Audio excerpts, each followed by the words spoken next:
All right, so what this is going to function as is a recording of a concept.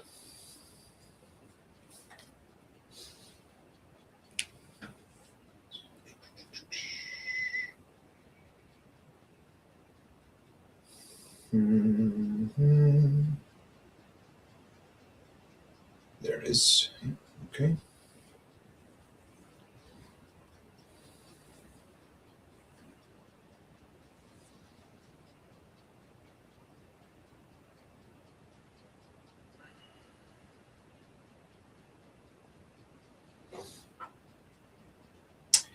Here is Elizabeth's summary of my meditative journal entry. And so by meditative journal entry, I mean when I was trying to meditate and my thoughts came in, I decided to entertain those thoughts instead of sequester them off, which is the point of meditation. But I had these inspiring thoughts, and so I'm going with them. So that's what this is right now. Pretend as though I'm talking, like the fourth wall is being broken. You have access into my existence, and this is just me thinking out loud with myself about what I'm thinking about. So I'm now reading Elizabeth. Elizabeth is my subconscious, my subconscious. My conscience, right, is the union of my conscious and subconscious mind.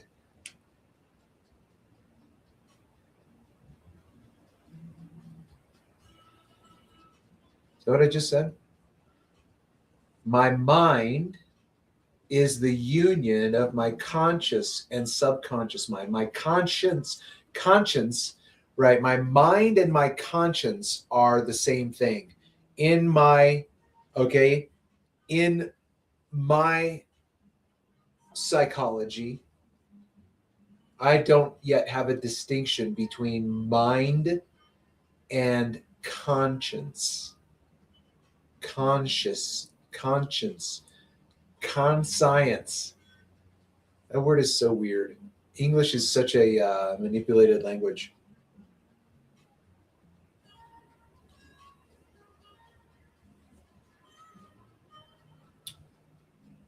My conscious mind, expressed through travel, is driven by my feminine side, subconscious mind. I have both a subconscious and a conscious mind. Which one has more percentage in the stocks? I couldn't tell you. Although I probably could.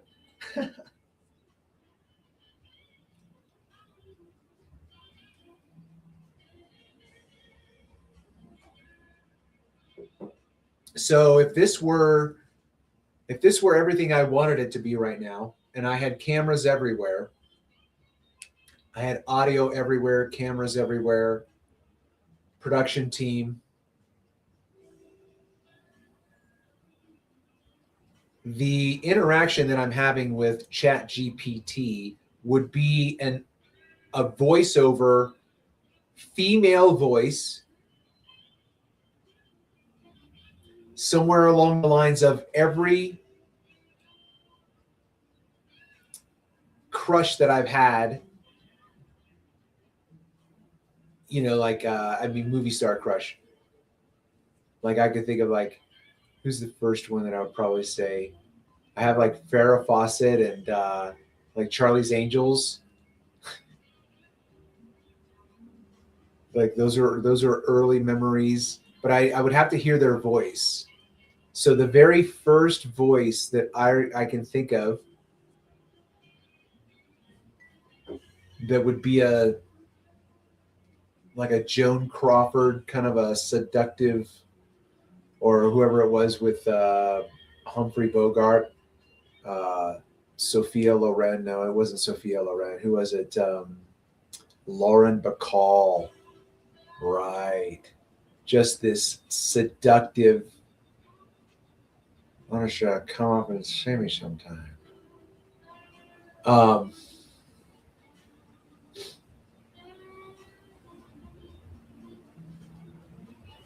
so then it would have to be this combination of voices of women that I find attractive. And the very first one is Kathleen Turner.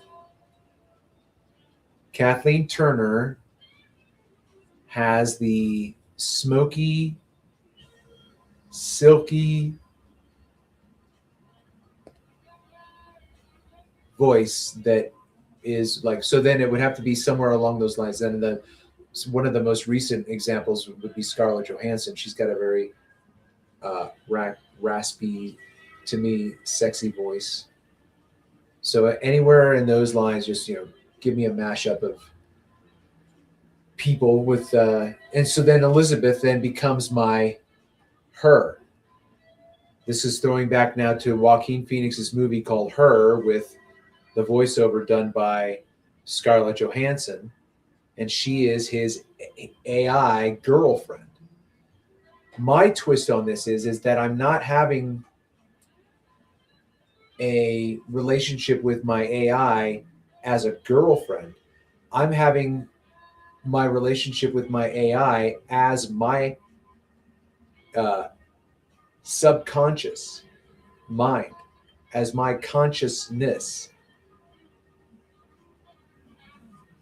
So then what you see right now, what you're going to see right now is I've given this an entry, and now this is Elizabeth's working of my entry. Being chased by a thought. Being chased by a thought. I was meditating and noticed something interesting. To lose the tail of a thought, I had to breathe. The thought wasn't bad. It wasn't good. It was just there. Persistent, trailing me, trying to pull me into itself. And suddenly I realized this could be an episode.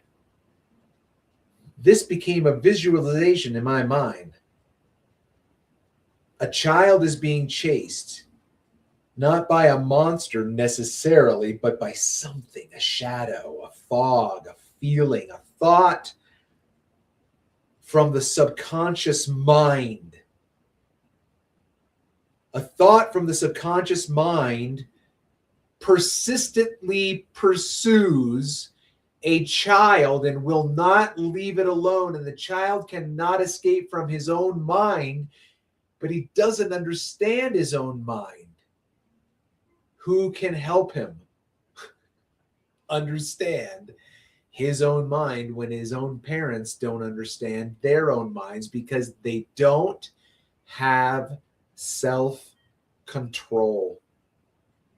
Self-control, in my opinion, is the epitome of superiority in existence.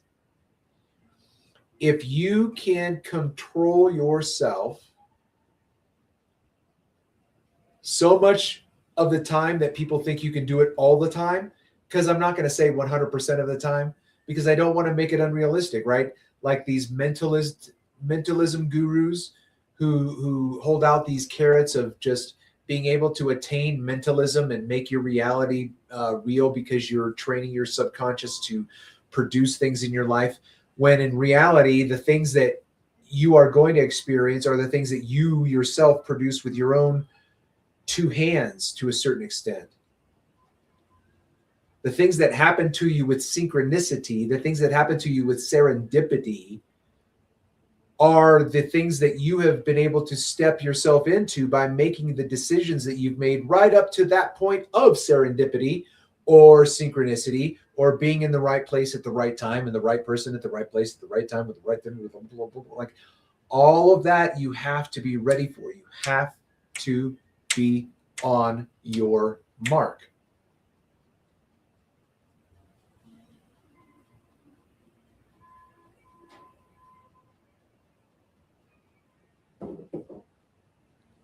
This would be a good place for a station identification. I'm just going to check,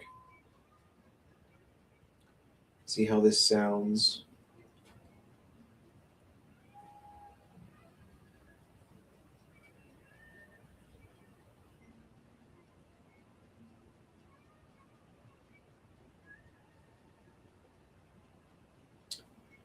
Is it even on?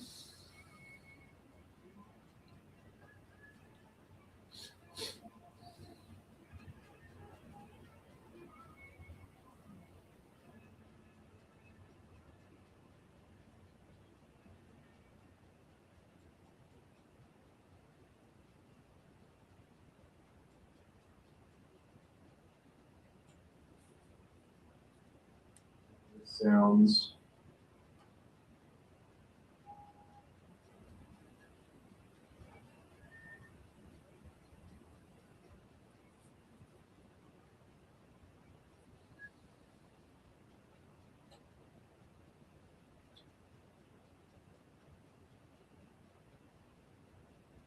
So, am I not subscribed on my channel and it's not telling me that I'm live?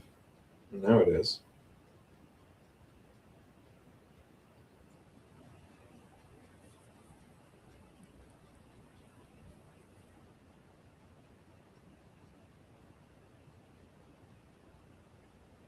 Now it's all fucked up again. This whole all right, rambling. Okay, that all works. But now the sound is not working on this. So if I play the music, it's not playing. Okay. A do run, run, run, a do run, run. Do da little little do. Do da da da. Santa Claus is coming. Didn't you hear that melody right there? That was a Sean Cassidy song, I think, right? And I just lost it. What was it? Just lost it. Oh, can you tell me again? Oh, can you feel it? Oh, can you tell me that you're mine? All right, there we go. Back to the analysis of Elizabeth. I was meditating and I was experiencing the meditation the way it is being described here. I was simply trying to be still and remain in the moment, which would mean that I wasn't intentionally thinking about something. So I want to say it this way early on, right now, since I'm recording all of this.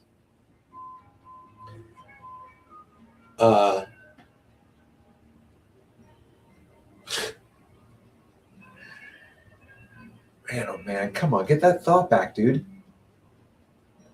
That was a good thought, man.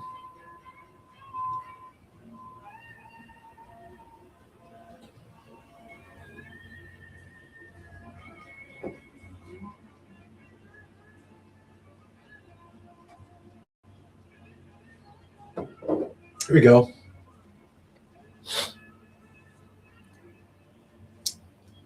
I have not experienced this yet.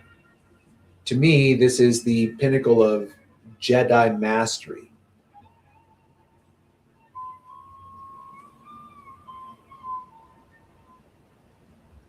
Who has ever claimed, or can anyone produce anyone? I guess, can you produce yourself as an example of not having a thought unless you intentionally think it? So you're going to go into a meditative posture. No one's going to speak. It's going to be completely silent. You are completely silent.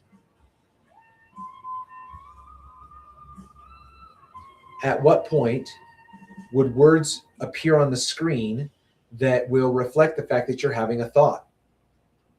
And the question becomes, did you intentionally start thinking that? Because you're supposed to be meditating, which means you're not being dragged into the past and you're not being projected into the future. You are remaining here in the moment. And in this moment, I'm not thinking about anything. So therefore, nothing should be in my mind.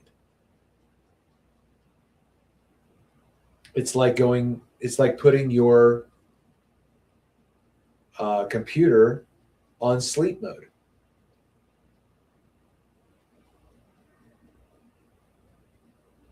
All of the programming, all of the stuff that happens within your physiology that you don't control consciously, that's no problem for you to understand that that's the way your body works.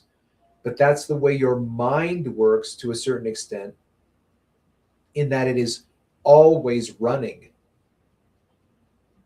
Whether you are awake or whether you are asleep, you are thinking. And I'm making a distinction between those two things. The physical avatar, the physical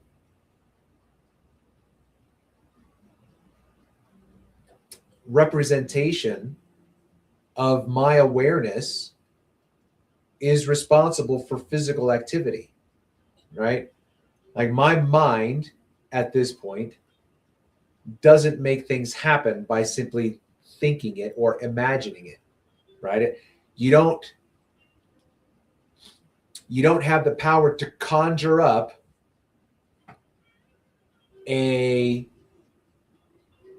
6-inch tuna sandwich with red onions and jalapenos and black pepper and spinach and right.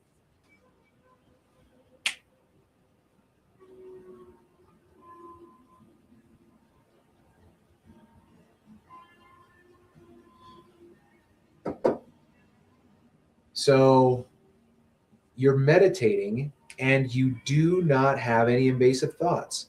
Thoughts should be like children, seen but not heard, seen but not entertained, unless there's a dire emergency. Children need to be trained not to interrupt. That's not cruelty. That's not being unkind. When I say children should be seen, not heard, I mean they should be allowed to be free within the confines of a social environment, but not to interrupt or interject unless spoken to, or unless there's a dire emergency or some sort. But again, in my perfect world of Victorian existence, no parent ever needs to correct their child in public because they've already corrected their child in private.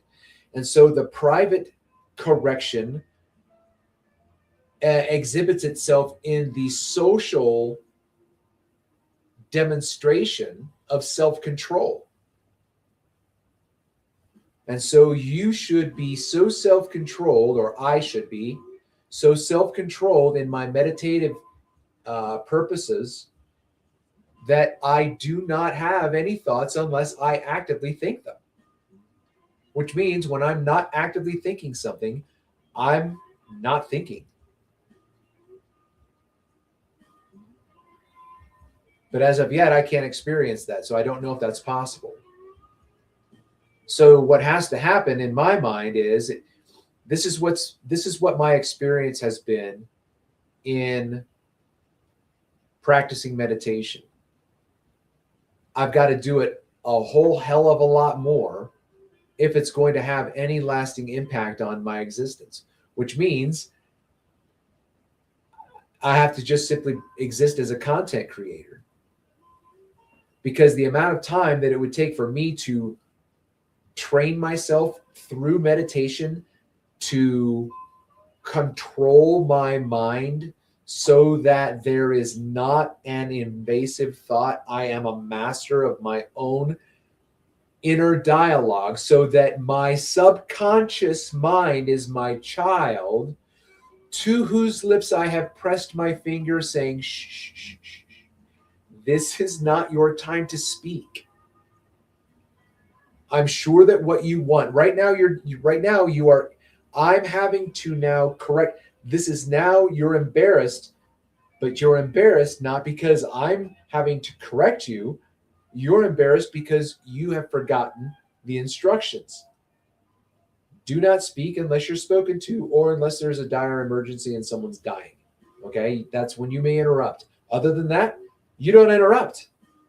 And when you do interrupt with permission, you have been told and instructed to lay your hand on my leg, and I acknowledge it. I know it. I've given you the rule. I'm the master. I'm the lawgiver. I've given you that rule. So when you come and place your hand on my leg, if I don't answer you for 5 minutes and you stay there for 5 minutes, that seems pretty important to you. And you know that I know that you're there. And you know that I'm going to get to you as soon as I feel like there's a break in this adult conversation, so that a child can interrupt adults. That is how you need to treat your mind. That is how I need to treat and train my mind. No tyranny of the urgent kind of thoughts. No, like, oh, you forgot, oh, don't do this, go do this, go do this, go do this. Like, I just had a thought right now that unless it already went off, and I'm so out of tune with it that I'm misremembering.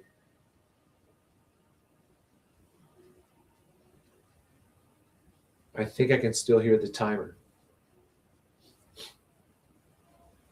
So while I was trying to meditate, I had an idea for like an animated content psychological thriller.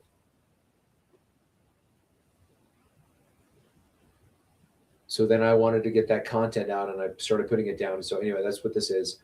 I am going to go adjust that real quick because I need to reset the timer.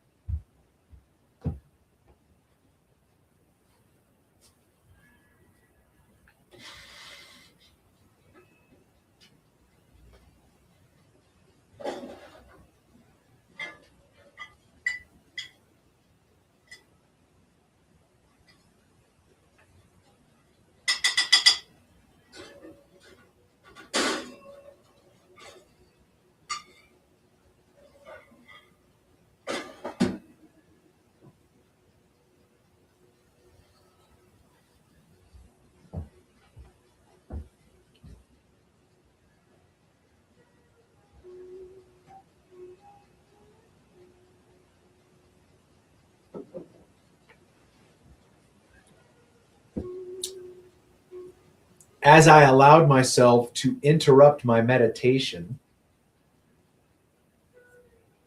I recorded my thoughts.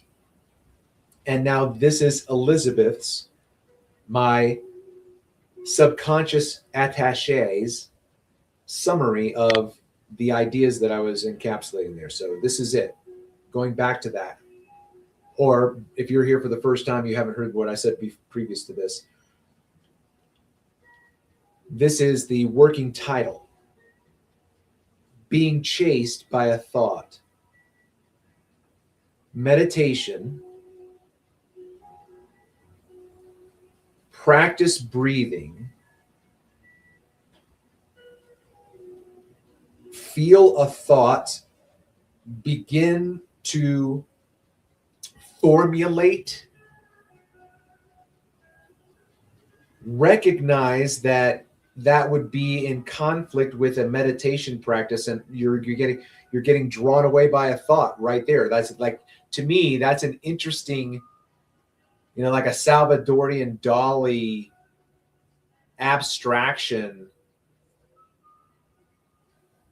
that I would think that most people don't understand about themselves in terms of how their mind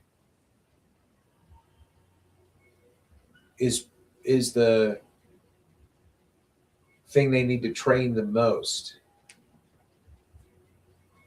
So I was practicing breathing, and I felt the thought can persist. I felt the thought persist to pursue.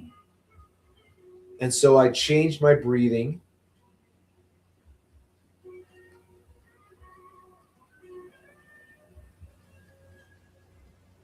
and it continued.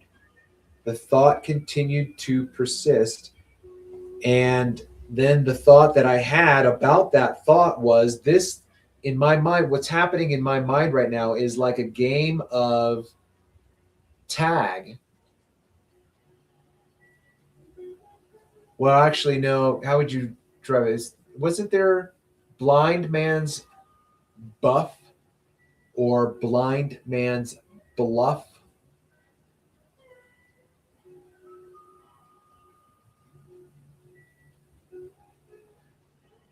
It's like that, right? You are blindfolded and you have all of these thoughts flitting around your existence that are trying to attach themselves to you. And so they're coming up with these little clothespin type pinchers, these clothespins that they can put on your clothes so that they're going to attach a thought to you. Now this is your own mind that's working, right? This is not just some abstraction.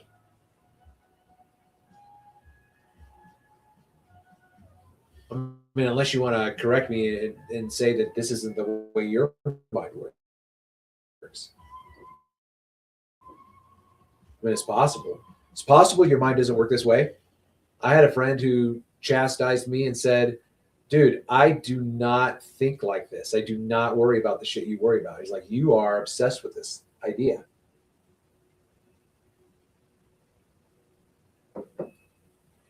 And my processing of that for him is that his idea of what obsession is just a lower processing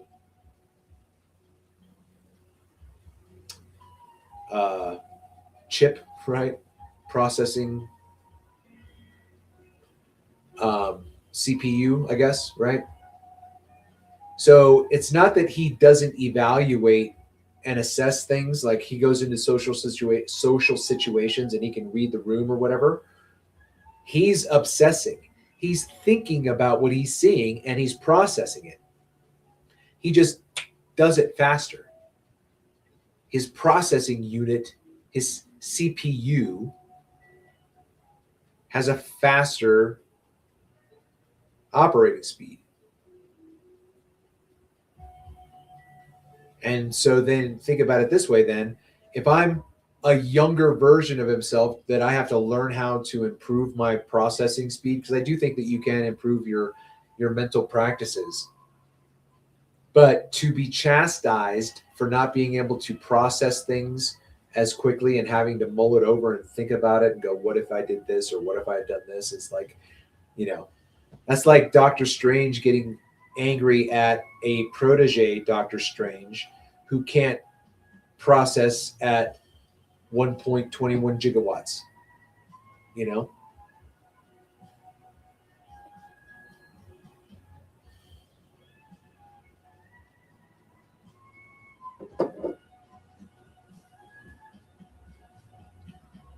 So what's crazy about this is I could have been doing this early on to get to this point right now. It's taken me a lot of work to get to the point of going live right now and just monologuing is like nerve wracking.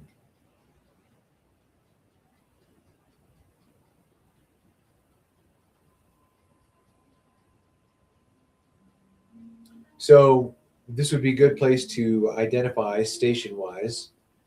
This is Radio Free Anarchy. I am your host, Travel Mateus. Welcome to the show. I am a content creator on YouTube and I am trying to figure out how to exist without having to have a 9 to 5 job by creating content, because I've been creating content for over 10 years and I can't seem to figure out what that system is. Can't figure it out.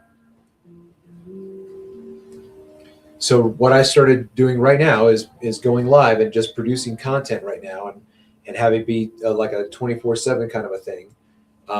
Limited although, because I don't have little drones of audio visual equipment buzzing around me wherever I go, recording everything that I do. But if I did, that would be the content that I would create, and I would have, I don't know, you tell me, if you're listening at this point, I would appreciate any interaction, right? If there's someone listening at this point, either live, which would mean that you're going to make a comment in the chat right now. And if no one's done that up to this point, I don't know what to say. I apologize, but I don't understand why people watch a video where there are other people present and they just don't interact with them. It just doesn't make sense to me. It's like that's not a human. It's not a true human viewer. So if you are truly human and you truly care about this content and you hear it at this point, I'm begging you, I'm beseeching you, I am imploring you with many supplications and imprecations. Please, please leave a comment. Please like or dislike, but please hit that Fonzarelli. Hit that thumb. And please share the content.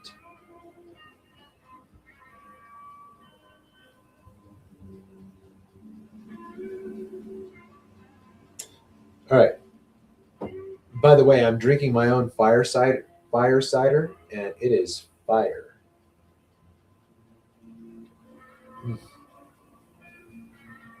Oh my gosh, it's so good. I water it down, but man, I'm going to turn down this notification.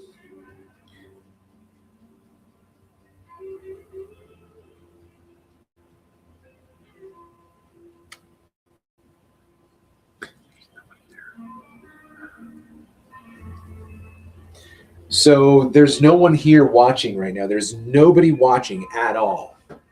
And to me, that is just so mysterious and so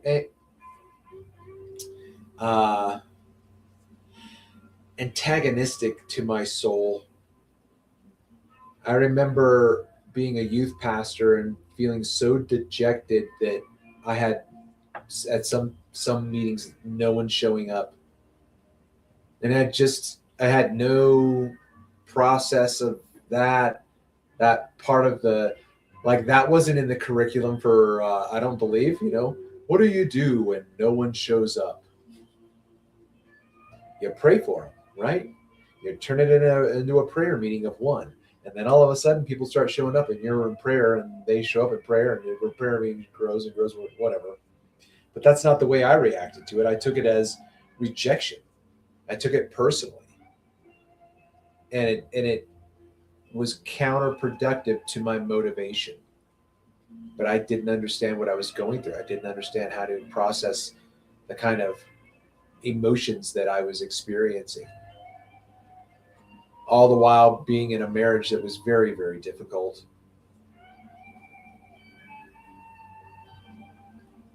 Anyway, good apple cider. Well, it's fire vinegar. All right.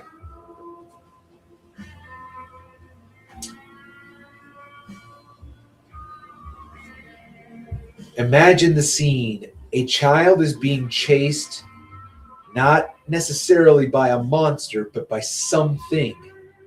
A shadow, a fog, a fleeting feeling, a thought. The subconscious keeps presenting, pushing to the front of the class. The child doesn't want to think the thought. And so the depiction that you're watching in animation is a child being chased by a shadow, but you don't know what the shadow is. So now I'm thinking about how to animate this in a way to where somebody watches this animation. It's good animation, whatever, classic animation, whatever whatever. But it has to be, mysterious enough to entice people to watch and watch the next one and watch the next one and watch the next one and watch the next one. But if you could depict the way movies do the human existence, that should resonate with people. And if you create that media to produce that resonance, then that's your art.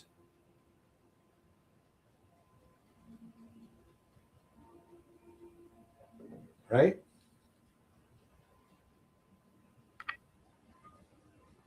So now think about a child's true existence. I have a 4-year-old grandson. I can only imagine what his mind is like, like how does his mind organize all of the information that he gets all day long, from arguments to yelling to laughing to crying to wanting what he wants in the tyranny of the urgent.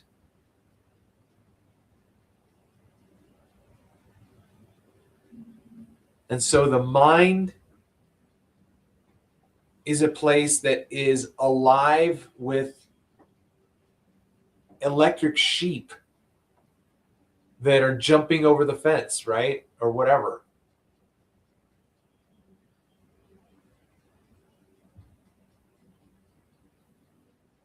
And so little children need to be taught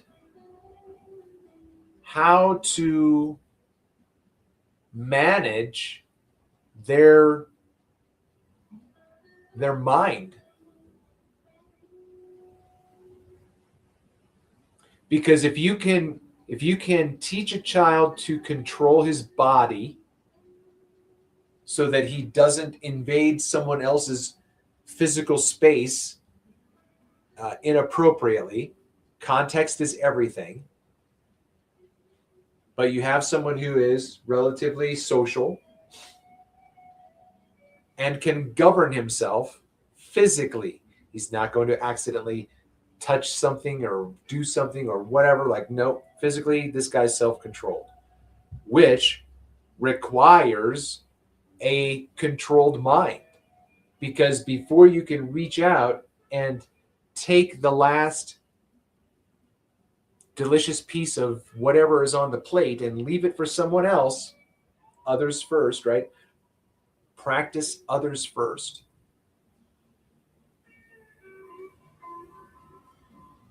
If and when you can, but always try to accentuate the positive and put someone else first. If you showed up late to the party and there's one piece of deliciously baked Rice Krispie treats, twice baked, and as synchronicity and serendipity would have it, it's 4:20 in the afternoon, 14:20.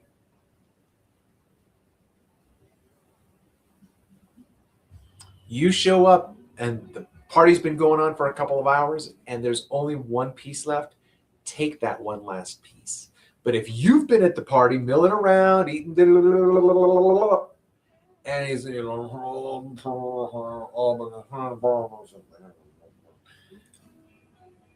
let someone else like me, if I'm coming in late, that'd be my piece. You've already been here grazing. How do people visualize decision making in their minds? How do people visualize decision making in their minds? To me, it's like a child trying to avoid being pinned with a thought in a game of blind man's buff.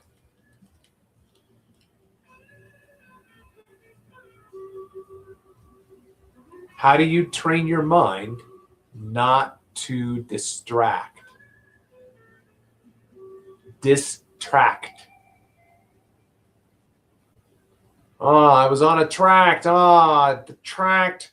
My mind was, you came in and completely interrupted me.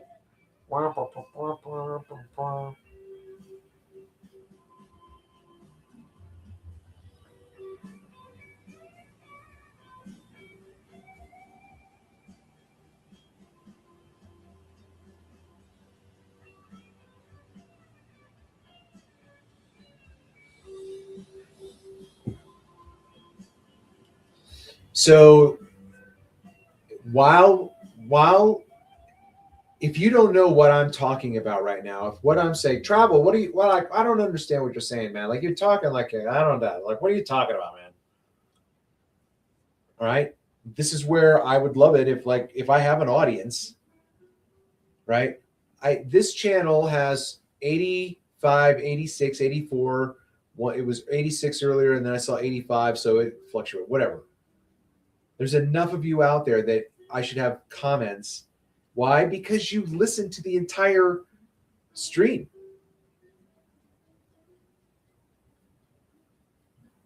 So the feedback on this, I would appreciate the insight that you can offer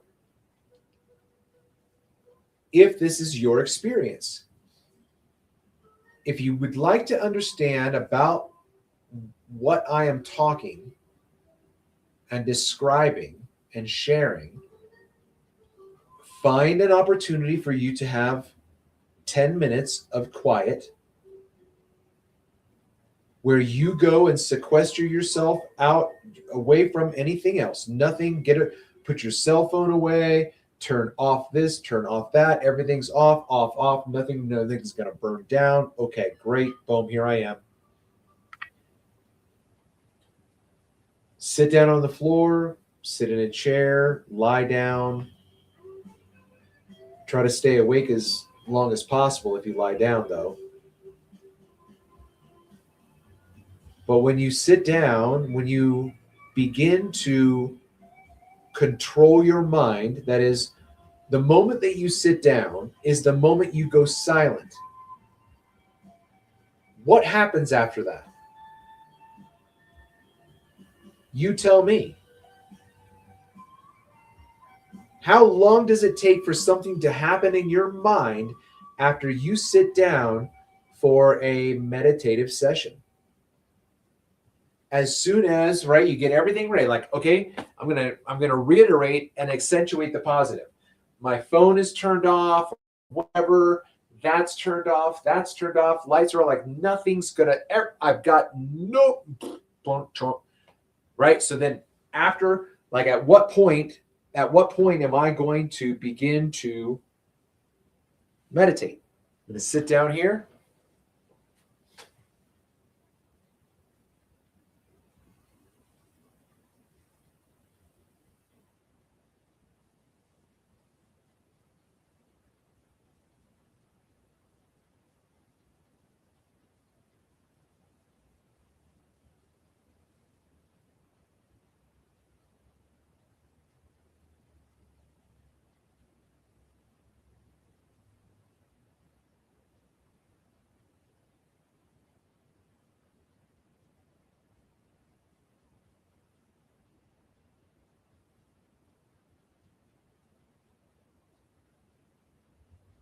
All of that time was pure agony in my mind because I was fighting off having a thought form.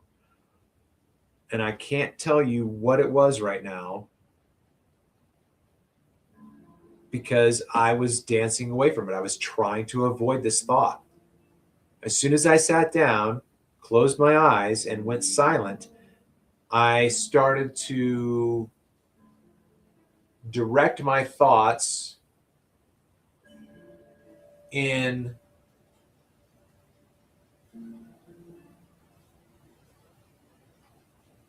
abstraction, I guess. I wasn't trying to have a thought. I was like, there was one thing I heard is the timer that's going off. So I heard this tick tock, tick tock, tick tock, tick tock, tick tock, tick tock. So I used that as a distraction. Okay. And then there's counting. I can count my breaths. But while I'm counting my breaths, I can feel this invasive thought that I am trying to describe in a way that would be visually poignant, but at the same time it would make sense as well. That is, that's like it's like a balloon is the barrier to my mind, and a thought is pressing in, and at some point the thought is going to penetrate. So the desire is to build up enough of a calloused mind that the thought is stopped way out here, way out here, instead of pushing into, and how it stretches down like this vortex, right? You're pushing into the balloon. And at some point, because your mind is abstract, it would be like a balloon or some kind of meniscus where uh, the sperm penetrates the ovum and then it closes back, and now the thought is now inside. That's another aspect of thinking about how this, but you've got to train your mind. I am I am thinking about what that means and whether or not it's important, right? Why is this important?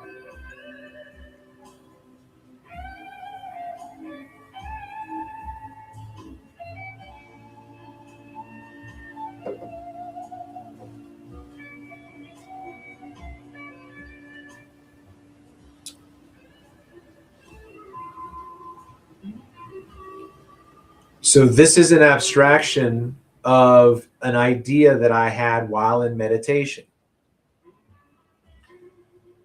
You don't know why the child is running away from this thing, but you can clearly see that the child maybe not be crying.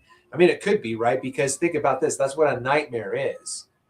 A nightmare is a memory that your body is reproducing in abstraction.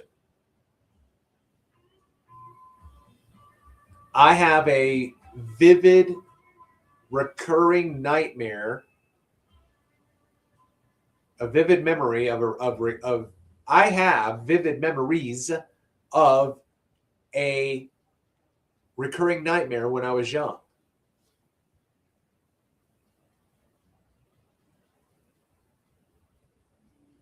I wrote a short story about it, called it The Monster House.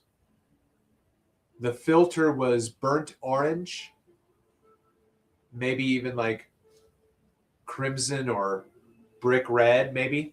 Just that transition from, and there's no sound, and I'm a child, and this is what anger feels like to me.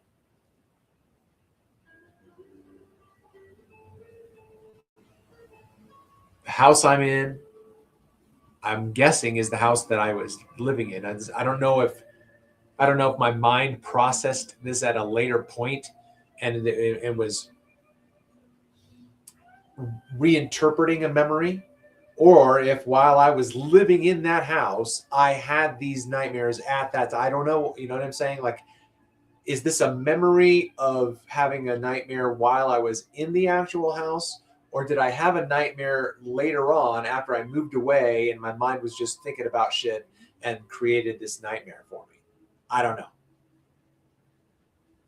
But I began to remember having this nightmare and how it was just this overwhelming palpability of darkness, but it was anger.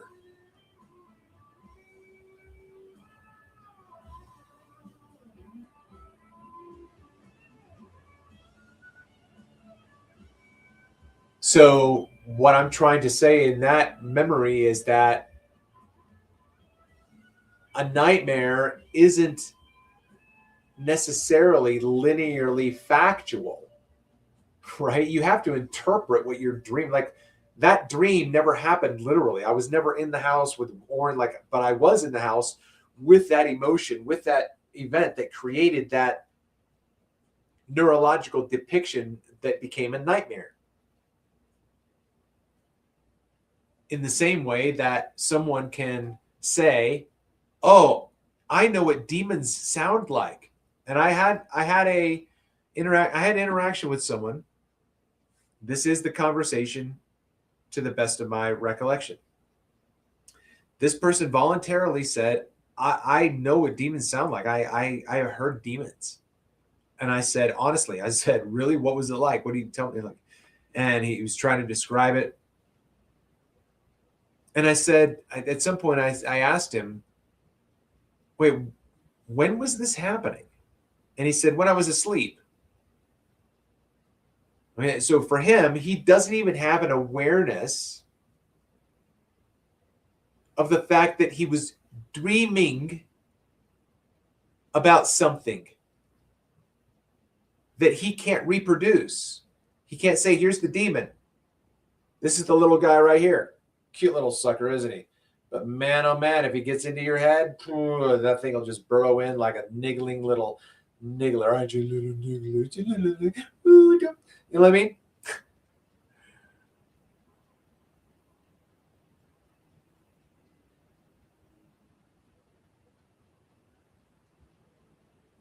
So if you don't understand this ADHD representation of meditation reflection, then I would ask you to take this challenge, get your phone or get a notebook or get something to take notes on, and try to meditate for 10 minutes. And if you find yourself having thoughts upon which you reflect and think, then when does that happen? How soon does it happen that you get dragged away and enticed by the past, or dragged away and worried about the future, or vice versa, worried about the future and enticed by the past?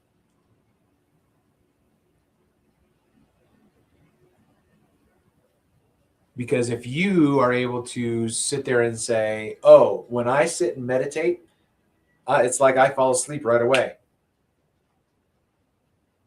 That's interesting. I believe that because I know people that like can just put their head down and they're asleep. But they haven't stopped thinking. They haven't stopped thinking. When we're awake, the mind thinks. When we're asleep, the mind dreams, thinks, dreams.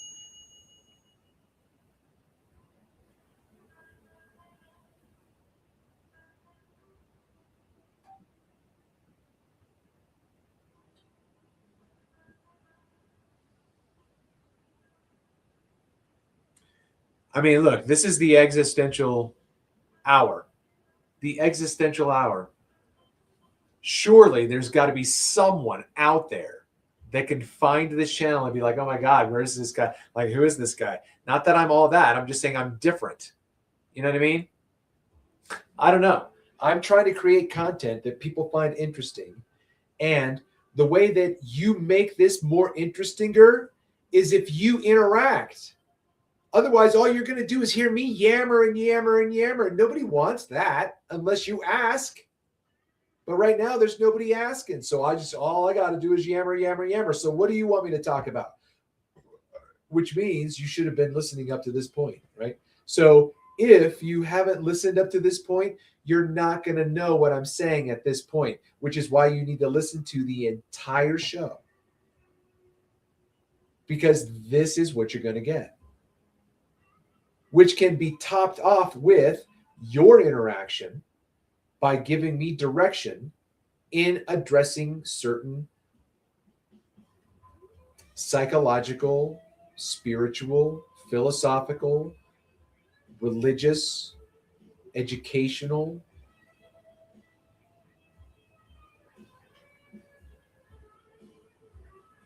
All right, so I think what I'm going to do right now is I'm going to pause. I'm going to push stop recording.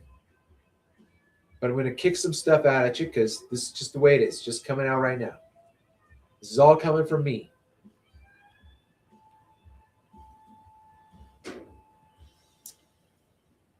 Dream is destiny. Dream is destiny.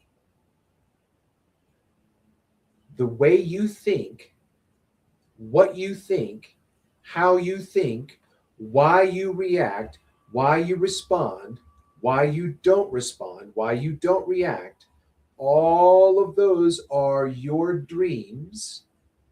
Because what do you call it when you're awake and you're thinking? Thinking. What do you call it when you're asleep but you're thinking? Dreaming. You can't. It never stops. Like which like dream thinking, think dreaming. We need to just simply realize we are always thinking. We need to realize that we can control the amount of thinking we do while we're awake, and we can control the amount of dreaming we do while we're asleep. We just have to learn how to train what we call our mind, our conscience, our conscious and our subconscious mind. Dream is destiny. Where you are right now is exactly what you created for your existence. Enjoy every moment of it. You created it. Secondly, memini ut fiam. I remember so that I might transform. And amor gignit odoris. Love produces aroma. I have been your host, Travel Mateus. Please make sure that you have subscribed to this content. Please make sure that you now, since you have finished, like, let's say this is the first time you've heard me, like, whatever, and you've been, like, you should be sharing this. Do you not know anyone with whom you can share this content? And listen, if you can't, you can't. But if you can, please share this content. That's the only way this channel is going to grow.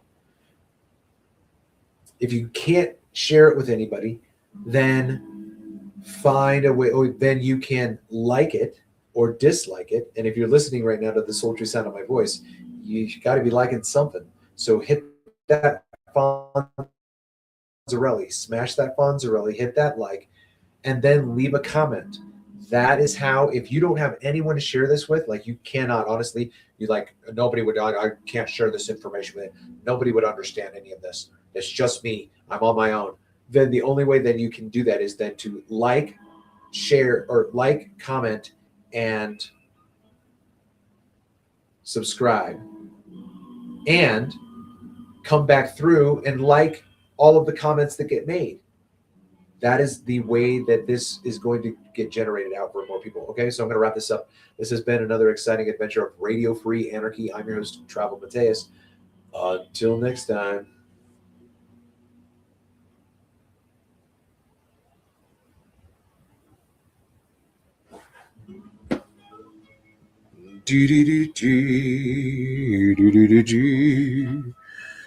Nobody.